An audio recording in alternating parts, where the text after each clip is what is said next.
यात्रा यहाँ से आपने रवाना की है। गुरु साहब का जो इतिहास है उसके बारे में क्या कहना चाहेंगे आप? बाइक थोड़े डाउन कर लो यार, नीचे का। सबसे पहले तो मैं बहुत भाग्यशाली हूँ, मेरे कोई पूर्व जन्म के अच्छे कर्म थे जिसके कारण से ऐसी पवित्र धरती पर और ऐसे बलिदानी गुरु को माथा टेकने का मेरा भी सौभाग्य मिला जी।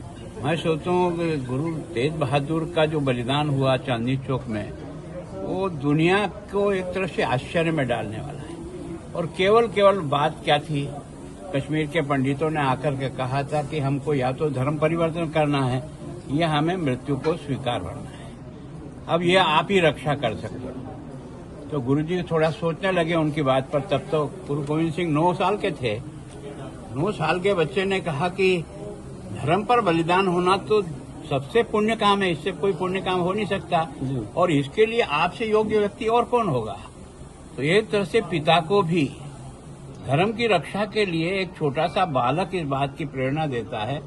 तो गुरु ने उसी समय तय करके और वो यहाँ से रवाना हुए। आज की तारीख में ही रवाना हुए, वो भी 11 जुलाई थी। वो मतलब 1675 की जुलाई थी। तो उसके बाद जाकर के जिस प्रकार के उन्होंने दरबार के सामने जाके कहा, उन्होंने कहा हाँ, न तो हम डरते हैं न हम किसी को डराते हैं, लेकिन आपके इस डर के कारण से हम धर्म परिवर्तन करेंगे ये कभी संभव नहीं है। तो उनका चांदनी चौक में जो आजकल गुरुद्वारा शीशगंज बना हुआ है, वहाँ मैं सोचता हूँ कि पहली बार आपने देखा होगा, दुनिया ने देखा होगा कि उनके साथी भी है ना, जिस तरह से बलिदान हुए वहाँ पर। हमने देखा कि एक को जो है ना खंभे पे बांध करके जो है ना मृत्यु, एक को कढ़ाई में गरम तेल में डालकर, और स्वयं गुरु तेज बहादुर का एक सर जो है ना वो एक तरह से काटा गया है। तो इतना जो बलिदान है, उस सर को लेकर एक बहादुर जेता जी है ना वहां से अपने सर पे रख करके यहाँ तक पहुंचा, और यहाँ जो हुआ है, इसीलिए उस शीशगंज द्वार दरवाजे का भी यहाँ हमारे यहाँ बहुत सम्मान। तो वास्तव में गुरुओं की परंपरा ने जो कुछ किया वो अपने धर्म और अपनी संस्कृति की रक्षा के लिए जो बलिदान दिए हैं, उसके कारण से आप और हम जिंदे हैं। बाकी उस समय हमारा कहीं नामो निशान नहीं बचता। उन्होंने कम से कम हमारा नामो निशान बचाने के लिए इतनी बड़ी कुर्बानी दी है कि आज और आप और मैं यहाँ जिंदे हैं। तो वास्तव में उस गुरु को एक तरह से आकर के मत्था टेकना अपना स्वयं का भाग्य। ये वही धर्म परिवर्तन छोटे छोटे लालच की वजह से होगा।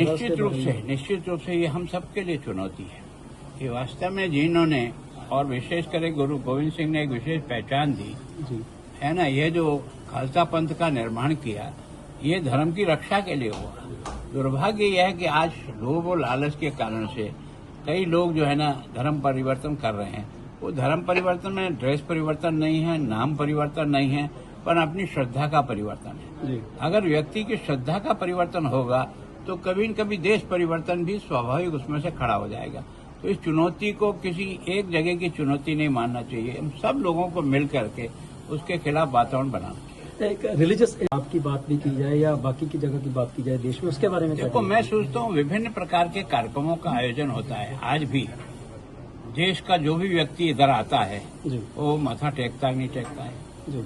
और आप लोग भी कहीं भी जाते हैं, जो भी अपने तीर्थ स्थान है, वहाँ जाकर के भगवान के वंदना करते ही नहीं करते हैं। तो ये देश एक। बातचीत हुई, कैसी मीटिंग रही, क्या बातचीत हुई?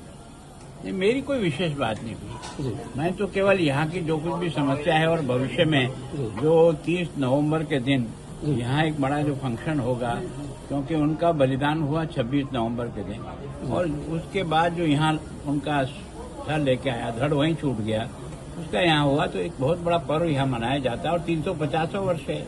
एक तस्वीर लेनी है बस।